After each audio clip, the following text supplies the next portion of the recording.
And Hajarul Aswad, the black stone, is also a stone. So you can't keep everything on a just simple process of common equality. Being stone, no doubt, they are equal. But black stone is something which has been kissed by Holy Prophet ﷺ himself. And every mu'min and every Muslim goes there while performing the tawaf of Kaaba, tries to kiss it. And if he is not able to kiss it, at least he has to do salam to them. On one side, the idol, the statues were also made of stone. All statues, Lat, Manat, Hubul, Uzza, all statues and idols which were being wrongly worshipped by the mushrikeen and kuffar, disbelievers, they were also made of stones. So when Holy Prophet ﷺ came there, so all these stones were kicked out from the Kaaba. The whole courtyard of Kaaba was cleansed from all these stones. None of them was allowed to remain there, except a stone which contained the footprint of Sayyidina Ibrahim alayhi salam. It was also a stone.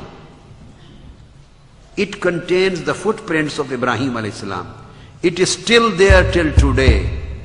And you have to pray in front of that stone which contains the footprints of a beloved Prophet of Almighty Allah, and you have to pray 2 rak'ah in order to complete your tawaf. فَاتَّخِذُوا مِن مُقَامِ إِبْرَاهِيمَ مُصَلَّى. It is known as Muqam Ibrahim, the place where Ibrahim stood. He was standing on that stone while building Kaaba, while constructing Kaaba. And why that stone where Sayyidina Ibrahim alayhi salam was standing was made Muqam Ibrahim? Was this only one stone on which he put his feet during his life? He used to live in Babel. He was born in Babel in Iraq, Sayyidina Ibrahim alayhi salam. And Namrud was there, the king of Babel.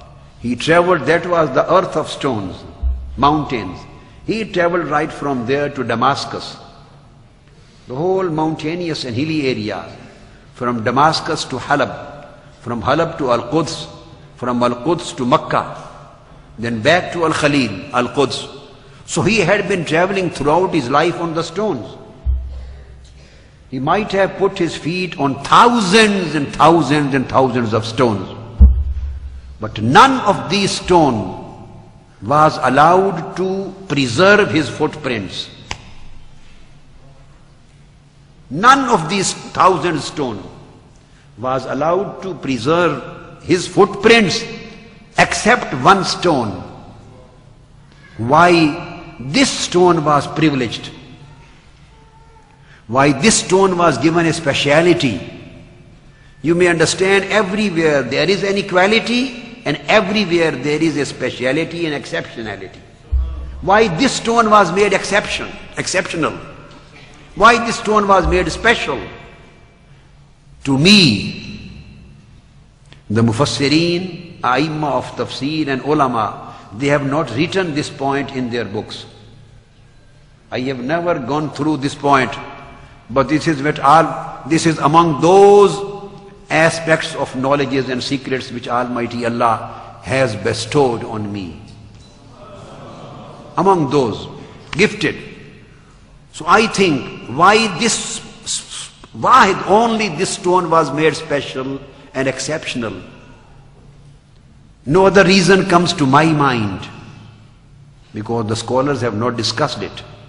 So no other reason comes to my mind except one reason. And the reason is that he had been walking throughout his life, walking on stones. He had been putting his feet on various stones.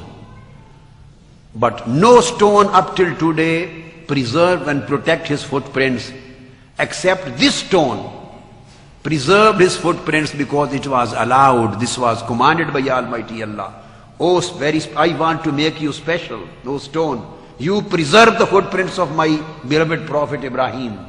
Why? Because when he was building the Kaaba, the house of Almighty Allah, and he was standing, when he finished the construction, he was standing on this stone, putting both feet on it, and standing on this stone, he made a supplication to Almighty Allah. He invoked Almighty Allah and supplicated to him and asked, "O Allah, I ask the reward of construction of your house in the form of raising of Prophet Muhammad sallallahu alaihi wasallam in my family."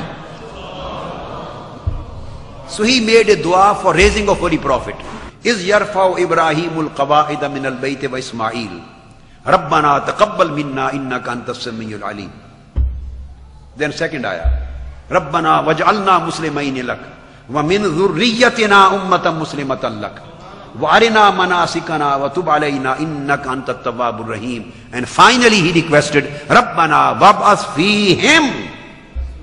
Oh my Lord, make al-ummah al-muslima, Muslim community in my children before coming of Prophet Muhammad. Make al-ummah al-muslima, Muslim community in my children, in my family. Right from the children of Ismail, because he was joining him in construction, before raising of Prophet Muhammad. So it means there was a continuous Muslim community right from Sayyidina Ibrahim to birth of Prophet Muhammad sallallahu alaihi wasallam. And that's why the father and mother of Holy Prophet Abdullah and Amina, they belong to Muslim community according to the text of Quran. All grandfather and grandmothers, they belong to Muslim community. This is Almighty Allah who declared them ummatan muslimatan lak. Min dhurriyyatina ummatan muslimatan lak. And after declaring them ummatan muslimatan, now Sayyidina Ibrahim alayhi salam is requesting, "Oh my Lord, amongst this ummah al-muslimah, amongst this Muslim community, raise Prophet Muhammad, the last of the messengers." It means he was asking that Prophet Muhammad sallallahu alaihi wasallam has to come from my children, and my children mean a part of my children who would be always continuously be mu'min and Muslims, and from these mu'min and Muslim parents raise Prophet Muhammad as their child. Rabbana wab'as fihim rasulam minhum.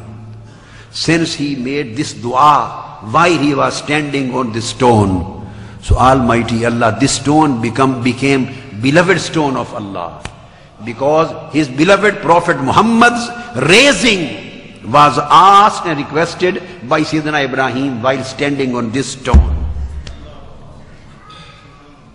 So this prints of Sayyidina Ibrahim's feet, they became a sign of the Mawlid of Rasulullah. They became the signs of Mawlid of Rasulullah, of raising of Sayyidina Rasulullah, because these footprints on the particular stone were to be made the sign of Mawlid and raising and coming down of Holy Prophet Muhammad Rasulullah sallallahu alaihi wasallam. That's why Almighty Allah decided to maintain the footprints in this stone till the day of judgment. And it was commanded that every stone be taken away from the courtyard of Kaaba except this one stone which keeps the footprints of Ibrahim. And this is not only for the sake of footprints of Ibrahim, this is for the sake of Mawlid of Mustafa, because he supplicated me about his raising when he was standing on this stone. I want to make it sure whenever every single person and Muslim comes to Kaaba to perform Hajj and Umrah, and he does Tawaf, when he comes here and he looks at the footprints of Sayyidina Ibrahim, he should remember always the Mawlid of Prophet Mustafa.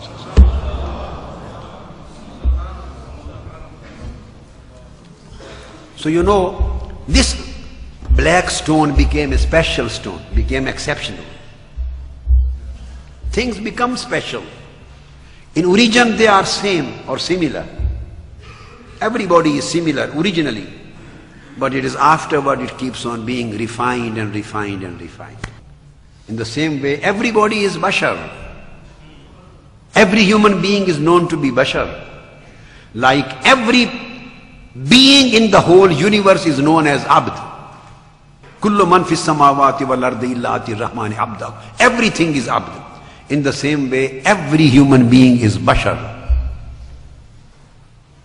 So can you declare being bashar, Abu Jahl and a mu'min person, a believer together equal?